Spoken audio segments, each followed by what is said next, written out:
G'day, how you going? Can you believe this second-hand soft drink crate is a must-have? Somebody paid $80 for this thing. I can show you how to knock one of these up for like a quarter of that price. It's going to look just as good. You can paint it any colour and you can put anything you like on there, even your own name, just like I'm going to do. The old milk crate. She's an easy one. Well, here's how you go about it. First, we're going to knock up this frame here, 300 by 300. Then we're going to knock up this frame here, 300 by 300. Then we're just going to put the sides on and the bottom. Now, you can cut all these out with a handsaw if that's all you've got, nice and easy. A little bit of hard work again. What I like to use is the old drop saw. Nice and accurate, nice and quick. A little bit expensive, but they're fantastic to have. Got our timber over here. We're going to start by cutting out 300 lengths. We need 4 on this side, 4 for the other side. Now, of course, using a circular saw, sawdust, therefore eyes and ears. Always whack them on when you're using power tools.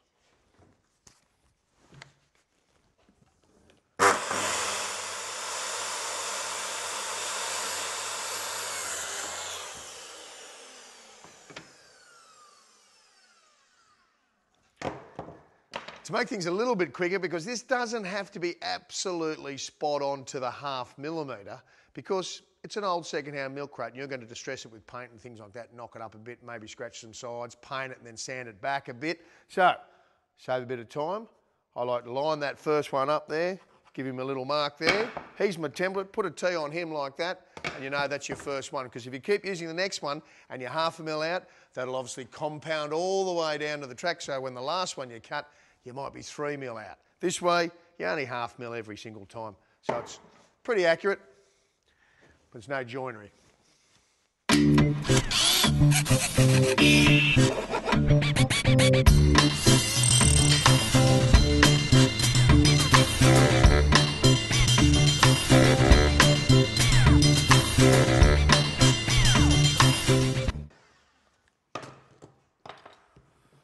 There we go.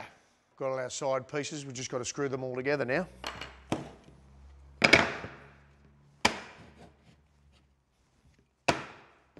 I'm using 30 mil screws here because we've basically got about just under 40 mil running with 2 pieces of timber, so we use a 30 mil screw so it doesn't penetrate through the other side. Basically get your corner all nice and square. It's sort of a hand joint. You can run a square over the top of it if you like, but because I've got square cuts all the way through and right angles on my cuts and right angles on the timber, if you can feel that on both sides and it feels pretty accurate, it's good enough for the milk crate, because we want it to look a little bit second-hand and old. I'm going to put 2 screws, one there, one over this side.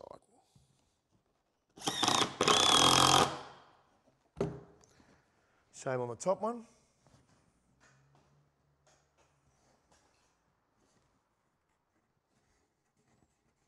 Feels good all the way around. I just run my fingers all the way around the joint there, make sure I can feel that it's reasonably square, which it is. Another couple of screws.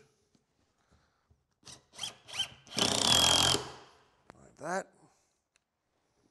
Check it again before the next one goes in. Feels good. Like that. Same on the other side.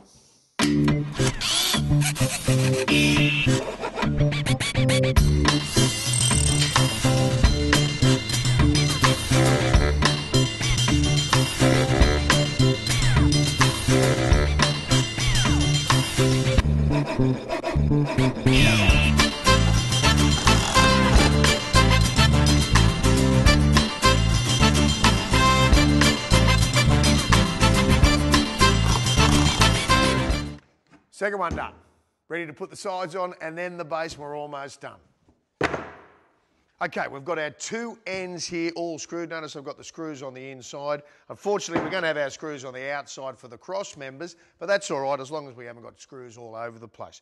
All we've got to do is determine how wide you want your crate. I'm going to call it about 450, I think. So we've got 300 by 300, 300 by 300, and 450 long. So we end up with a bit of a rectangle. That's what a crate probably should look like. I'm going to need 2 on this side, 2 on this side, 2 underneath, and it's all done.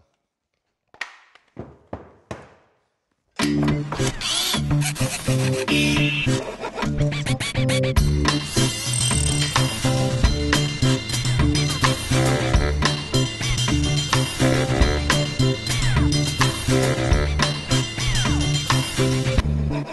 we've got our two ends built and we've got all our sides cut. Now just be aware that I'm using pre-primed pine, which is a little bit more expensive because I'm going to paint it with a colour, then sand it back and distress it and have that white showing through. Saves me a bit of time.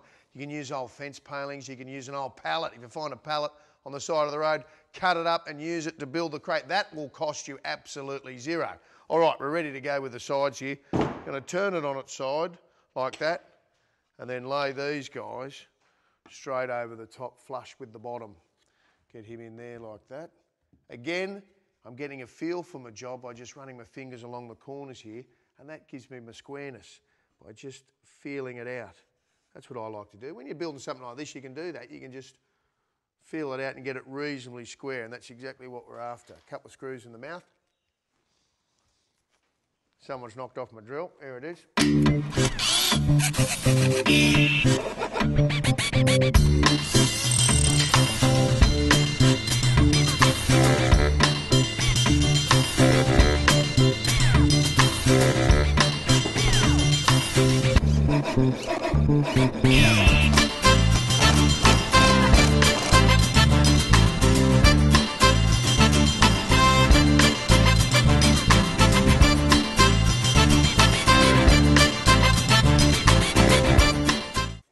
Little tip of the day, make sure you don't screw your screws right on the end because you're going to end up splitting this timber. So I've come in and screwed on the inside one away from the end, and that way you don't split it. Also keep it down a little bit further so you don't end up splitting this bloke on the inside there.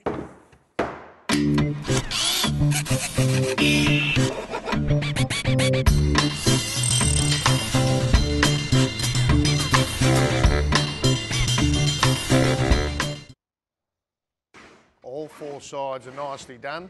We've got handles on the outside here. Of course, you can use any size timber you like. You might want to use this size timber here for your sides to have a bigger gap in between. But you need to have sides, so you've got handles here. Now for the bottom.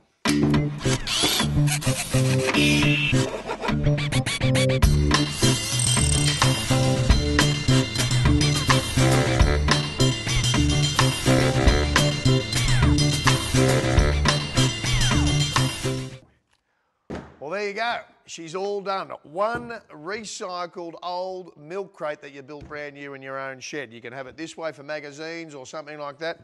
Turn her upside down. You got yourself a bit of a stool or something like that. You can paint her up, distress it any colour you like, print some names on it, Burt's Soft Drinks or Scotty Cam or whatever you want to do.